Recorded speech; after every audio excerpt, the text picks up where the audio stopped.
की वाणी नहीं है, बल्कि यूं ही गुरु प्रेम में आके किसी सेवक ने बड़ी अच्छी बात तो कही है और सोच ऐसी चाहिए भी कि शिष्य हमेशा गुरु के वचन का, आशीर्वाद का और उनके प्रेम का भूखा ही होना चाहिए, क्योंकि महापुरुषों का आशीर्वाद जो मिल जाता है वो फलीभूत होता है, लेकिन वो सच्चे दिल से होना चाहिए। ये नहीं कि ज़रूरत पड़ती है जब तो गुरु को याद करते हैं, जब तो पुकार करते हैं, और जब ज़रूरत नहीं हो तो हम जो गुरु को, नाम को, परमात्मा को सब भूल जाते हैं। सतगुरु तो सब पर कृपा करते हैं, क्योंकि गुरु, जज और वैद्य ये कभी भी पक्षपात नहीं करते, निष्पक्ष होते हैं। अगर न्यायाधीश पक्ष करता है, राजा पक्ष करता है, गुरु पक्ष करता है और वैद्य अगर पक्षपात करता है तो वो वैद्य, जज, राजा और संत कहलाने के अधिकारी नहीं है। वो सबके हित के लिए होते हैं। कबीर साहब ने लिखा, तरवर सरवर संत जन चौथे वर्षे में परमार्थ के कारणे चारों धारण थे। वो पर उपकार, पर हित और दूसरों के कल्याण के लिए ही दुनिया में आते हैं। तरवर अपना पानी खुद नहीं पीता है, पेड़ अपने फल खुद नहीं खाता है, संत अपने सुख के लिए नहीं आते हैं, और बरसात किसी एक के लिए नहीं देखती है। गरीब का खेत है, अमीर का खेत है, छोटे का है, बड़े का है, राजा का है, भिखारी का है। जज अगर ये देख के फैसला करता है किसी का पक्षपात करके, तो जज कहलाने का अधिकारी नहीं। वैद्य अगर देखता है कि ये इस जाति का है या ये हमारे से भिन्न है या ये दुश्मन है, उसका इलाज वो ना करे, गलत बात है। इसका अच्छा उदाहरण कई बार मैं दिया करता हूँ। जब लक्ष्मण जी मूर्छित हो गए थे मेघनाथ के साथ युद्ध करते हुए, और युद्ध भूमि में कोई सहारा नहीं रहा था, तो हनुमान जी को बुलाया गया। उनको इसलिए बुलाया गया कि सब वैद्य जो थे, हकीम थे, उन्होंने कह दिया कि हमारे बस की बात नहीं है, और एक ही वैद्य है जो इसको ठीक कर सकता है, वो लंका में है। अब लंका में युद्ध के टाइम में जाए कौन? तो हनुमान जी बलवान ही नहीं, बुद्धिमान भी बहुत थे। सेवक बहुत हनुमान जी के बराबर नहीं था कोई। राम की आज्ञा में ही तत्पर रहते थे। अपना सुख, आराम, सुविधा सब त्याग के राम ही राम उसके जबान पे, मन में, विचार में, जीवन में था। राम के रंग में ही रमे हुए थे। राम के सिवाय कोई चीज नहीं देखते थे। जब उनको बुलाया गया, कहने लगे हनुमान जी इस तरह से लंका में वैद्य है, निशानी बता दी उसका मकान कहाँ पे है। हनुमान जी लंका में जाते हैं, उस वैद्य को कहते हैं चलो। वैद्य तैयार हो गया कि मैं चलता हूँ। हनुमान जी ने सोचा अगर वैद्य को लेके जाऊंगा, कल को रावण को पता लगेगा तो इसको सजा देगा। इसलिए कहते हैं कि वैद्य के घर समेत ही उसको उठा लिया और युद्ध के मैदान में ले जाके उस वैद्य को जब लक्ष्मण जी को देखने के लिए कहा तो देख के कहने लगे कि मेरे पास इसकी दवाई नहीं है, नहीं तो वो भी तो लंका का था, रावण से डरता था, उसको कह देना चाहिए था मैं इलाज नहीं करूं। लेकिन उसने बता दिया कि संजीवनी बूटी कैलाश पर्वत में मिलेगी और वो सुबह होने से पहले अगर कोई ले आएगा तो ठीक होगा। तो वैद्य का जो नियम था, धर्म था, वैद्य धर्म निभाया उन्होंने।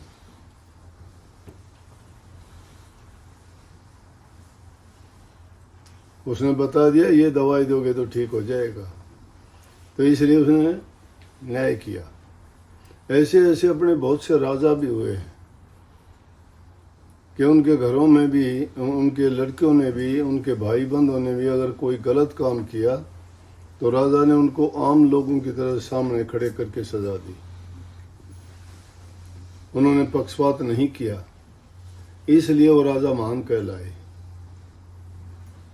धर्म का रास्ता बड़ा सच्चा है, लेकिन धर्म पर टिकना बड़ा कठिन है। अब शिष्य कहता तो है, पुकार करता है, गुरु तो किसी को छोड़ता ही नहीं, छोड़ता तो शिष्य। स्वार्थ संग जो लगता है वो स्वार्थ पूर्ति के लिए आता है, स्वार्थ पूरा हुआ तो ठीक, नहीं हुआ तो छोड़ के चल देगा। दुनिया स्वार्थी और लालची है।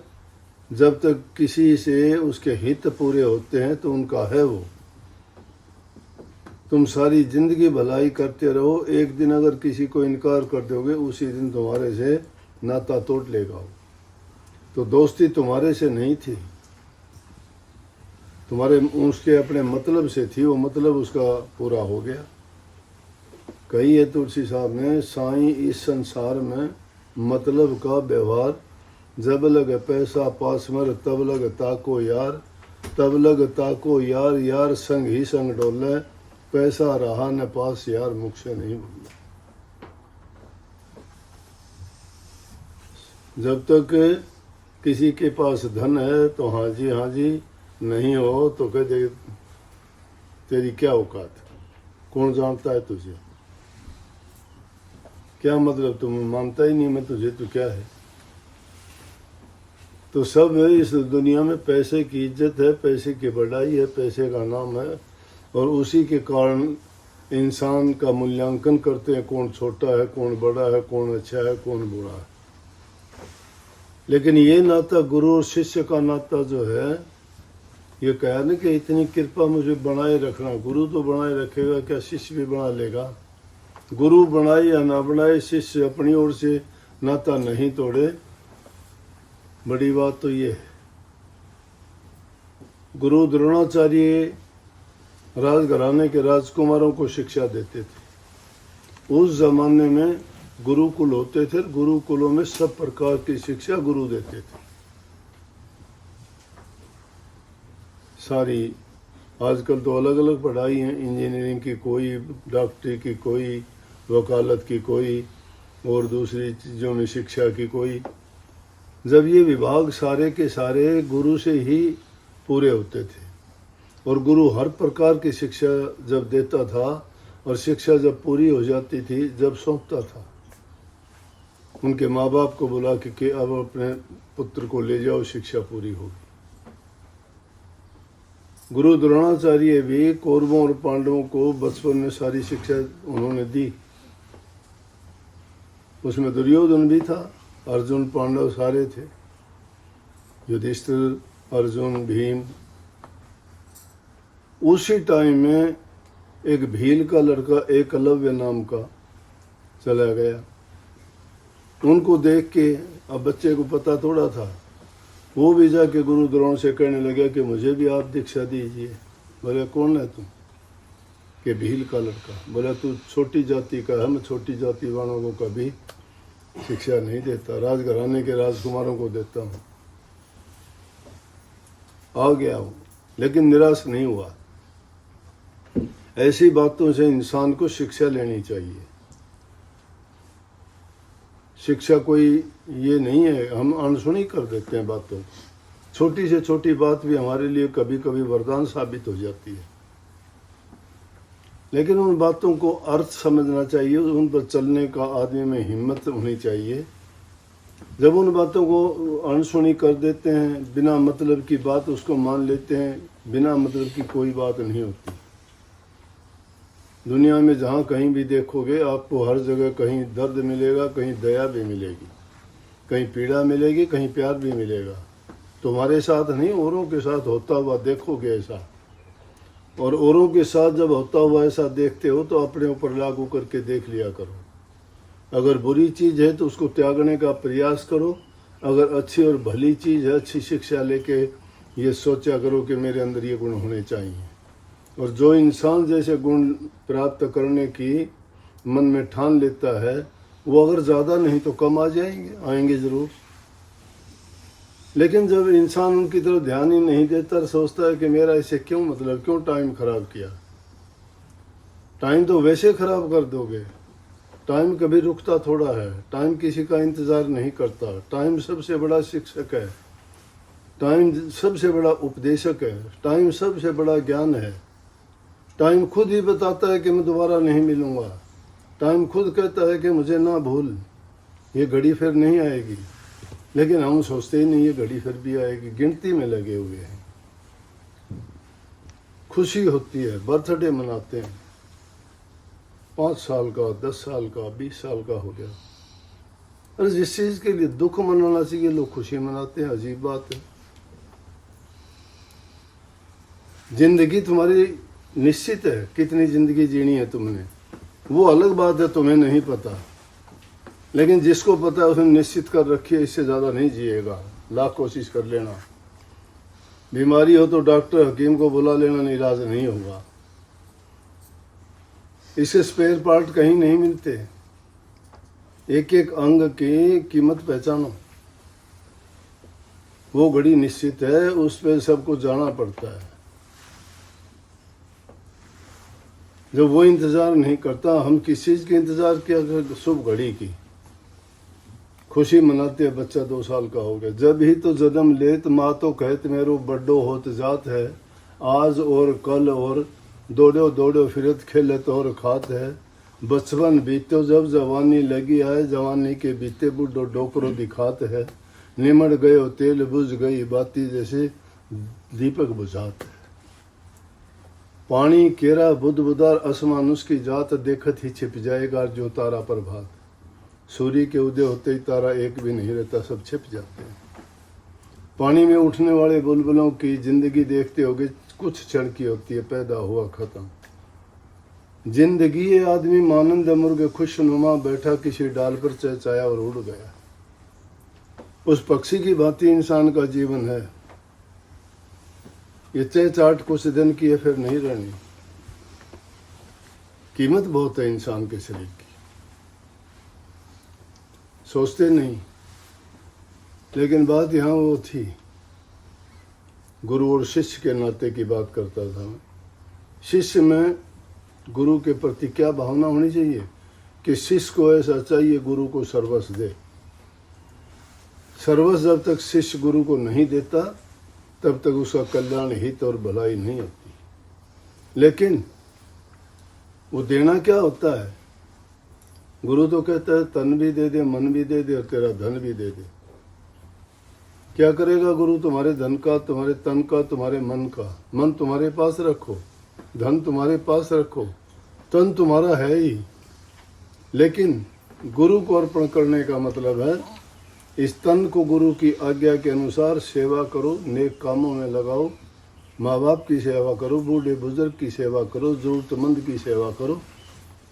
वो गुरु का शरीर मान के करो, तुम्हारा नहीं है। और गुरु का शरीर अगर तुमने उनको दे दिया तो तुम्हें कोई भी अधिकार नहीं है कि उससे तुम अपनी मर्जी से काम लो।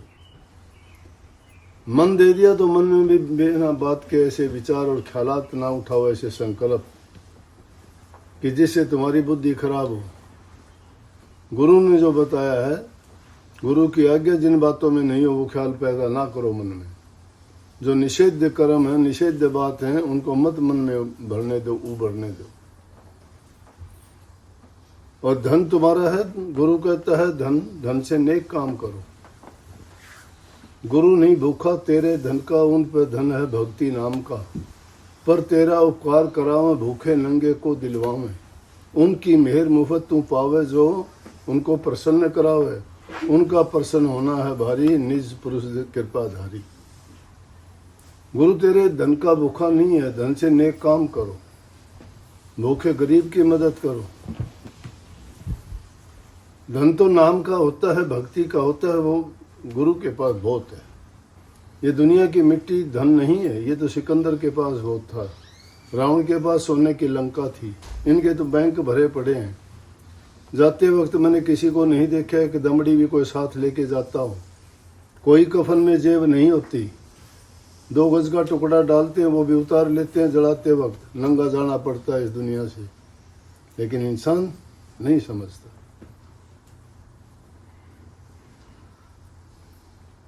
जो वक्त की नज़ाकत को पहचानता है और उसके अनुसार चलता है, वो इंसान समझ के साथ अपने जीवन को जीता है, कभी दुख सुख में नहीं पड़ता हो। उस परमात्मा की हर हालात में, हर अवस्था में उसका शुक्रगुजार होता है। दुख भी उसके, सुख भी उसके, भले भी उसके, मंदे भी उसके, चंगे भी उसके, सभी उसके हैं। लेकिन गुरु क्या काम आता है? गुरु शिक्षा देता है। गुरु तुम्हारा रास्ता दिखाने वाला है, रहबर है। गुरु की बात मानोगे तुम्हारा कल्याण होगा। गुरु की बात समझते मानते नहीं हो तो फिर गुरु गुरु करने से कुछ नहीं होगा, नाम नाम करने से कुछ नहीं होगा, सत्संग सत्संग करने से कुछ नहीं होगा। मन में जब बात पक्की बैठा ली, दृढ़ संकल्प कर लिया तो कर लिया। वही एकलव्य निराश नहीं हुआ कि गुरु द्रोण ने उसको शिष्य नहीं बनाया। आके अपने झोपड़ों में आ गया और आने के बाद उसने सोचा कि जब मैंने गुरु कह दिया तो मैंने तो गुरु उसको मान ही लिया है। गुरु मुझे शिष्य मान ले या ना मान ले, लेकिन मैंने गुरु मान लिया। क्या किया? मिट्टी की एक मूर्त बिल्कुल उस जैसी बना ली और एक जगह पर उसको निश्चित करके उसके सामने रोजाना जाके वो अपने अभ्यास करने लगा। धनुष बाण चलाने का, दूसरे हथियारों का, जो भी बात थी उसने बड़ा अभ्यास किया। अभ्यास बहुत बड़ी चीज होती है। संतों ने भी फरमाया, कबीर साहब जैसे संत ने कहा, करत करत अभ्यास के जड़मती होत सुजान, रसरी आवत जात तो शिल पर गिरत निशान। आप हिंदुस्तान के रहने वाले हो, कुएं पे पानी भरते थे पहले। पाड़सा जो होता था उस पे पत्थर लगे होते थे और बड़ी बाल्टी जो होती थी, बड़ी रस्से को कहते हैं, उस रस्से से जब पानी खींच के निकालते थे शिला पर निशान डाल देती थी। हमारे ज़माने में तो पानी निकालते वहाँ से ये पानी था ही नहीं पीने का। और जो शिला होती थी उस पर कितने 2-2, 3-3 इंच गहरा एक नरम रस्सा उस सख्त चट्टान के पत्थर में निशान डाल देता। अभ्यास नित्य प्रति के काम करने की बात है। अगर मूर्ख से मूर्ख आदमी भी रोजाना अगर अच्छा अभ्यास करे किसी भी चीज़ का, तो उसमें वो पूरी योग्यता हासिल कर लेगा। हम पहले दूसरी में पढ़ते थे तो ये शिक्षा की बातें उस टाइम आया करती, हमें आज तक याद है। आज के बच्चों को कल की बात याद नहीं। तो उसमें हुआ करता कि एक एक यदि ईंट जोड़ो तो तुम महल बना लोगे, एक एक यदि पैसा जोड़ो तो तुम बन जाओगे धनवान, एक एक यदि अक्षर सीखो तो तुम बन जाओगे विद्वान। अभ्यास नित्य प्रति का याद करना। एक एक अक्षर सीखने से इंसान विद्वान बन जाता है, एक एक पैसा जोड़ने से इंसान धनवान बन जाता है, और एक एक ईंट जोड़ने से आदमी महल बना लेता है। और एक एक पल के लिए उस राम के नाम का अगर सिमरण करे, ध्यान करे, तो उसके पास मुक्ति रूपी संपत्ति हासिल कर लेता है। उसने यही किया, अभ्यास करना शुरू कर दिया और ऐसा अभ्यास किया कि गुरु द्रोण ने तो अर्जुन को सबसे बड़ा धनुषधारी घोषित कर दिया कि दुनिया में तेरे बराबर कोई धनुषधारी नहीं होगा, तू नंबर 1 है। लेकिन एक दिन जब जंगल में देखा एक कुत्ता जा रहा था तो उस भील के लड़के ने, एकलव्य ने, बाण मार मार के उसके पूरे मुंह को बाणों से भर दिया। जब वो आगे जाके गुजरा तो अर्जुन ने देख लिया कि इतने बाण, ऐसा कौन धनुषधारी है जिसने इस तरीके से बाण मारे के कुत्ते का मुंह भर दिया। गुरु द्रोण से कहने लगे, जी देखो, आप तो कहते थे ये मेरे से अच्छा धनुषधारी है कोई। जिधर से कुत्ता आया था उस तरफ चल पड़े, जाके देखते हैं तो भील का लड़का है वहाँ अभ्यास कर रहा है। जाके खड़े हुए, देख के बड़ा खुश हुआ। गुरु द्रोण को देख के बहुत खुश हुआ, नहीं तो आज के ज़माने में तो कह दे के ना इनकार कर दिया था, मैं तो शक्ल भी नहीं देखूं कौन है ये। जाके गुरु द्रोण के चरण छुए, कहने लगे धन्य कर दिया गुरुवर, आप पधारे। बोले गुरुवर? बोले हाँ, मैं तेरा गुरु कैसे हूँ, आप मेरे गुरु हो। ये विद्या किससे सीखी? कि आपकी कृपा से। बोले मैंने तुझे कभी नहीं सिखाई। बोले मैं गया था आपके पास, आपने कह दिया कि मैं तो राजकुमारों को शिक्षा देता हूँ, लेकिन मैंने आपको गुरु मान लिया था। बोले ये विद्या? बोले ये विद्या आपने सिखाई। मैंने कैसे? आओ दिखाऊं। जाके और प्रतिमा दिखाई उगाड़ के। गुरु द्रोण देख के हैरान, कहने लगे वाह। तो अब उन्होंने अर्जुन को रखना था प्रथम, दुनिया में 1 नंबर। बोला तो ये बता भाई, आज तेरे को गुरु के दर्शन हुए तो गुरु को क्या दक्षिणा देगा? गुरु जी सब कुछ आपका ही तो है, ये तन भी, मन भी, धन भी, जो कहोगे वो अर्पण है। लेकिन वहां आके द्रोण ने फिर थोड़ा गलत कर दिया। कहने लगे तेरे दाएं हाथ का अंगूठा दे दे। अंगूठा इसलिए दे दे कि ये अंगूठा दे देगा, धनुष चलाने के काबिल नहीं रहेगा तो अर्जुन नंबर 1 रहेगा।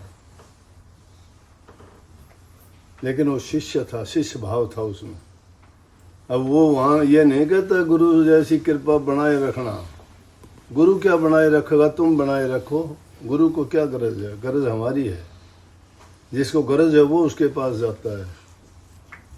प्यासा जाता है कुएं के पास, कुआं किसी के पास चल के नहीं आता। चक्कू निकाल के अंगूठा काट के बोला ये इतना त्याग। पर ये गुरु दक्षिणा उसने दी, ये परवाह भी नहीं की कि गुरु मेरे से क्या कहता है। गुरु हमेशा शिष्य का हित करता है, लेकिन शिष्य अगर उसको मान ले कि मेरे साथ गलत करता है, ये अच्छा नहीं किया, अरे वो तो अच्छा बुरा तो गुरु जानता है किसके लिए क्या अच्छा है। इलाज एक तरह से नहीं होता। डॉक्टर, वैद्य, हकीम कई बार इंजेक्शन देता है, दर्द होता है उससे, कई बार फोड़ा हो जाता है, चीरा लगाता है, देखते हुए डर लगता है ये काटेगा, ऑपरेशन करवाना पड़ता है। डॉक्टर बुरा करता है क्या? ऑपरेशन करके बीमारी निकालता है। तो रूहानी जो इलाज है वो गुरु जानता है कि इसका किस प्रकार इलाज करना है, इसको कौन सा मानसिक रोग है, इसका कौन सा आत्मिक रोग है, कौन सा शारीरिक रोग है। ये बाहर के रोग बीमारियां तो पता लगता है, अंतर का पता है क्या किसी को? इसीलिए गुरु कभी ताड़ मार करता है, कभी प्यार करता है, कभी उपदेश देता है, तो कभी उस पर दया करके दया की बरसात करता है। ताड़ मार के समय अगर वो ताड़ मार उठ लेगा तो समझना चाहिए गुरु इस तरह से काम करता है जिस प्रकार से कोई माली बगीचे में जाके जो जिन टहनियों की आवश्यकता नहीं होती उनको काटता है। उसी प्रकार से गुरु भी जब शिष्य में कोई किसी प्रकार की विकृतियां बढ़ जाती हैं तो उनको काटने के लिए कभी कटु शब्द भी बोलता है। तो उस टाइम पे शिष्य को ये नहीं समझना चाहिए कि गुरु मेरे साथ में ऐसा बर्ताव क्यों करता है।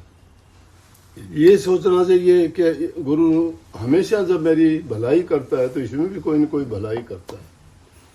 ये भाव जब तुम्हारा हो जाएगा तो गुरु की कृपा तो अपने आप बनी होती रहेगी, वो कभी दूर हमारे से होती नहीं।